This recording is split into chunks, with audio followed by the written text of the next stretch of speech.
My dear students, बच्चों मैं आप लोग के सामने active to passive second part लेके आ रहा हूँ, जिसमें हम आज बताने वाले हैं कि एक्टिव से पैसिव कैसे बनता है। इस वीडियो को एक्टिव टू पैसिव जूनियर से लेकर के हाई स्कूल, इंटर या कोई तैयारी करने वाला कोई भी बच्चा हो उसे पढ़ सकता है। सब कोई संदेह नहीं है। रूल एक ही है सबके लिए, चाहे वह 5, 6, 7, 8 में पढ़ने वाला हो, चाहे 9, 10 में, चाहे 11, 12 में, या कोई प्रिपरेशन करने वाला हो, तैयारी करने वाला, सबके लिए काम करने वाला है।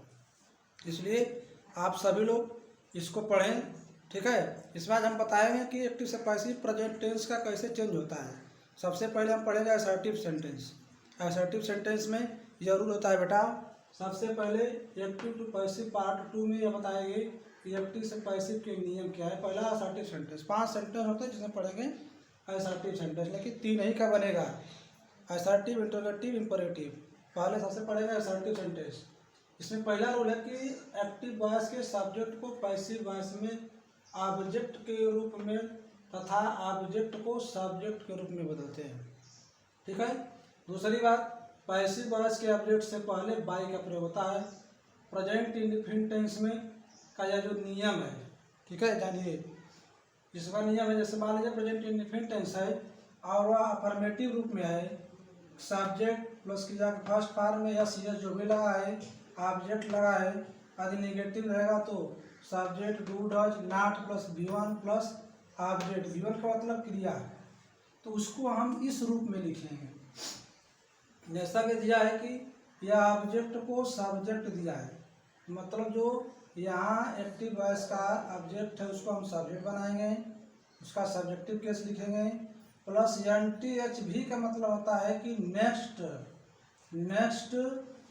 टेंस हेल्पिंग वर्ब होता है।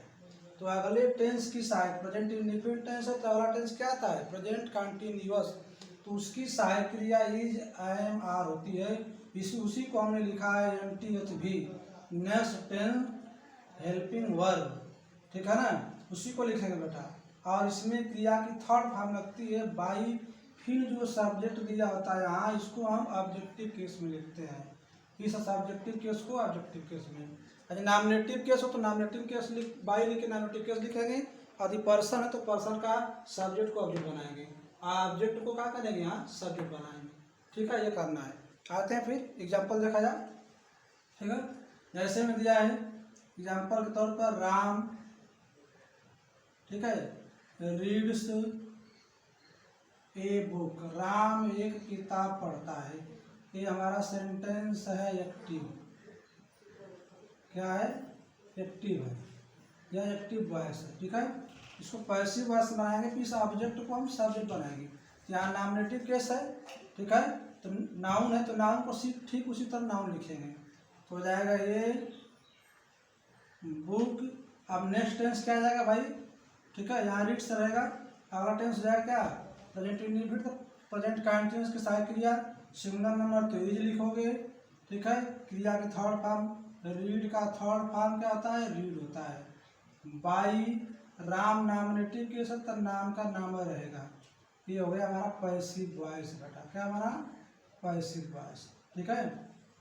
इस तरह बदल देंगे। दूसरा एग्जाम्पल देखिए यार, दूसरा दिया है, ठीक है, जैसे ही, ठीक है, teach, TACH, teach me English, वह मुझे अंग्रेजी पढ़ाता है। क्या पढ़ाता है, अंग्रेजी पढ़ाता है। एक्टिव वॉइस में, किस वॉइस में है, एक्टिव वॉइस में। इसको बदलिए आप, यहाँ पर 2 ऑब्जेक्ट है, वो डायरेक्ट ऑब्जेक्ट है, वो इनडायरेक्ट ऑब्जेक्ट। तो जो निर्जीव होता है वह इनडायरेक्ट ऑब्जेक्ट होता है, और जो पर्सन होता है वह, ठीक है, इनडायरेक्ट ऑब्जेक्ट होता है। तो हम दोनों से बना सकते हैं, चाहे इससे बना चाहे इससे। चलो फिलहाल इससे बनाते हैं, मी से। तो मी को बनाएंगे तो मी का सब्जेक्टिव केस क्या आ जाएगा, आई हो जाएगा। आई के साथ क्या लगता है, आई एम। टीच का थर्ड फॉर्म क्या होता है, टाट होता है, या इंग्लिश लिख सकते हो, ठीक है। इसके बाद बाई, ही का ऑब्जेक्टिव केस क्या बनेगा, हिम बनेगा, क्या बनेगा, हिम। ये हमारा पैसिव वॉइस। आप चाहो तो इससे ही बना सकते हो, इसको इसके स्थान पर लिख सकते हो, इस तरह भी कर सकते हो, ठीक है। इंग्लिश, ठीक है, इज टाट मी बाई हिम, इस तरह भी लिख सकते हो आप, दोनों तरह बन सकता है। ठीक है बेटा, इस सूत्र को आप याद रखिए। ठीक है, ऑब्जेक्ट को सब्जेक्ट बनाएंगे, यानी टी एच भी होता है, नेक्स्ट टेंस हेल्पिंग वर्ब हो जाएगी, प्रेजेंट इंडिफिनिट टेंस में दिया है तो अगला टेंस की सहायक क्रिया लगेगी इज एम आर, वर्ब के अनुसार थर्ड फॉर्म, बाई लिख के सब्जेक्ट को क्या बनाएंगे ऑब्जेक्ट, उसके आधार पे आपका क्वेश्चन बना हुआ है। अब यहाँ से समझ गए, Ram reads a book, Ram एक किताब पढ़ता है, तो a book is read by Ram. अगला इसको लगाएंगे ही टीच मी इंग्लिश, तो आप पहले मी से बनाए थे, मी ऑब्जेक्टिव केस, उसको सब्जेक्टिव केस बनाकर आई साथ क्या रहता है कंटिन्यूस में एम, वर्ब की थर्ड फॉर्म टाट इंग्लिश बाई, इस तरह बनाएंगे आप। ठीक है, और जो निगेटिव दिया है, ठीक है, तो निगेटिव मान लो, निगेटिव कैसे दिया, जैसे तीसरा सेंटेंस निगेटिव दे दो, करे he does not, he does not, ठीक है, ठीक है, ही डज नॉट काल, मान लो काल, ठीक है, देम, उसने उन लोगों को क्या किया, उन लोगों को नहीं बुलाता है, वह उन लोगों को नहीं बुलाते हैं, ये एक्टिव वॉइस का है, एक्टिव वॉइस। ठीक है, इसको बनाइए देम से, तो देम करें तो आ जाएगा दे हो जाएगा, इसका सब्जेक्ट दे बजता है, आगे दे के साथ क्या लगता है आर, नाट, क्या लगाएंगे आर नाट लगाएंगे हम। ठीक है, क्या लगा भाई नाट, निगेटिव लगा तो इसमें आर नाट शब्द जुड़ जाएगा, क्या जुटेगा यहाँ नाट शब्द जुड़ेगा। ठीक है, दे आर नाट, वर्ब की थर्ड फॉर्म क्या आ जाएगी कॉल्ड बाई, ठीक है, ही का क्या होता है हिम होता है। इस तरह पैसिव वॉइस बना, क्या बना पैसिव वॉइस बना, देख लीजिए इसे ध्यान से आप सभी समय के बच्चे समझा रहा है, यस ठीक है, कोई बात नहीं, सिंपल है एकदम बिल्कुल, कठिन इंपरेटिव होता है, उसको बताएंगे और वजह से यहाँ भी अच्छा से बताया जा रहा है। सुनिए 14 क्वेश्चन मान लीजिए निगेटिव है तो इस तरह, निगेटिव का सूत्र यह है कि यदि निगेटिव है तो आप यहाँ नाट लिख सकते हो, क्या निगेटिव के लिए क्या लिख सकते हो इसमें नाट, यहाँ पर आप नाट लिख सकते हो, यदि निगेटिव नहीं रहेगा तो उसी तरह रहेगा, निगेटिव रहेगा, ठीक है, तब नाट नहीं लिखेंगे, लिखे नाट लिखेंगे, यदि नहीं है, ठीक है, तो आप क्या लिखोगे उसी तरह से आप यहाँ वर्ब की थर्ड फॉर्म लिख सकते हो, क्या ही third form plus by plus subject को क्या बना सकते हो, यहाँ लिख सकते हो यस टू ऑब्जेक्ट, इस तरह कर सकते हो, कोई बात नहीं, निगेटिव नाट लिखोगे नहीं रहेगा तो नहीं लिखोगे, उसके लिए इस तरह चेंज कर सकते हैं। लिखेंगे आगे वी प्ले फुटबॉल मैच, कह रहा है फुटबॉल मैच, हम लोग फुटबॉल मैच खेलते हैं, ये एक्टिव वॉइस है, क्या है एक्टिव वॉइस, इसको बनाएंगे बेटा तो हो जाएगा मैच, फुटबॉल मैच पहले लिखेंगे, लिखेंगे फुटबॉल मैच इज, ठीक है, इज प्ले का थर्ड फॉर्म का आ जाएगा प्लेड, ठीक है, बाई वी का क्या होता है अस होता है, ये हो गया पैसिव वॉइस, पैसिव वॉइस के किस तरह निगेटिव है नाट लगा नहीं लगा नहीं लगा, इस तरह बदल देंगे। बात आ गई इंट्रोगेटिव की, इंट्रोगेटिव में मान लीजिए दिया है, क्या दिया इंट्रोगेटिव में, इसके लिए सूत्र है कि सबसे पहले मान लीजिए दिया है डू या, ठीक है, डज, अफर्मेटिव निगेटिव, ये इंट्रोगेटिव है, क्या है बेटा यह इंट्रोगेटिव सेंटेंस डू या डज दिया है, प्लस सब्जेक्ट है, प्लस V1 है, प्लस ऑब्जेक्टिव केस है, प्लस कम्प्लीमेंट है, लास्ट में क्वेश्चन, इस रूप में दिया है, इसे इंट्रोगेटिव सेंटेंस, कौन टेंस इंट्रोगेटिव आ जाए, इसी का प्रेजेंट इंडिफिनिट का आ जाए इंट्रोगेटिव आ जाए, ठीक है ना।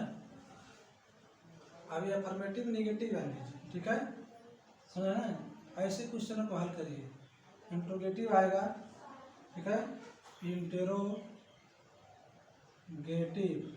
ठीक है, उसके लिए क्या होगा, उसके लिए आप सीधा बनाएंगे, यहाँ प्रेजेंट इंडिफिनिट टेंस का तो पहले लिखेंगे is, I am, are plus object को क्या बनाओगे यहाँ भी, ऑब्जेक्ट को सब्जेक्ट प्लस, ठीक है, निगेटिव रहेगा तो नॉट, नहीं रहेगा तो नहीं, ठीक है, प्लस आगे V1 का third form plus by plus subject को ऑब्जेक्ट प्लस क्वेश्चन मार्क। इस तरह रूल बनेंगे इंट्रोगेटिव के लिए। जैसे मान लो सपोज कोई दे दे क्वेश्चन, जैसे दे दे बेटा क्वेश्चन आ जाए, दिखाई दे रहा है नीचे तक बेटा, यहाँ तक सर ना सबको दिखाई दे रहा है, ठीक है, बहुत अच्छे। अब इसी रूल पर मान लो कोई एग्जाम्पल है, इस पर आप बनाएं कैसे, इसके लिए देखिए क्वेश्चन, ठीक है, इसके लिए क्वेश्चन भी आपको मिलेगा। जैसे क्वेश्चन दे दे, ठीक है, ऐसे दे दे डज, या अच्छा फिर दे दे क्या, do they they, do they दे क्या, do I cook the food, कह रहा है कि क्या मैं खाना बनाता हूँ, ये एक्टिव वॉइस में दे रहा है, पैसिव बनाना है। तो सबसे पहले क्या करेंगे, इसको लाएंगे इधर ना, तो द फूड के लिए क्या लगेगा, ईज लगेगा, ईज द फूड, ठीक है, द फूड। फिर आगे हम क्या लिखेंगे बेटा, ठीक है, आगे फिर लिखोगे कुकड, थर्ड पार्ट बाई, आई का क्या लगता है, मी, लास्ट में क्वेश्चन मान। यह हमारा पैसिव वॉइस है। कौन वॉइस है, पैसिव वॉइस। कौन वॉइस रहेगा, पी भी, मतलब पैसिव वॉइस, ठीक है, पैसिव वॉइस, ठीक है। इस तरह से बनाएंगे हम, ठीक है, इस तरह बेटा हमको बनाना होता है, ठीक है, इस तरह से बनाएंगे। देख लीजिए ये हमारा सेंटेंस है। आगे फिर हम चलते हैं नेक्स्ट पॉइंट, ठीक है, आगे कोई भी क्वेश्चन दिया रहेगा इस तरह बनाएंगे, ठीक है। तो इस रूल के आधार पर आप क्वेश्चनों को हल कर सकते हैं एक्टिव से पैसिव, ठीक है। ये प्रेजेंट इंडेफिनिट टेंस हो गया। आज के लिए इतना ही, ठीक है, धन्यवाद।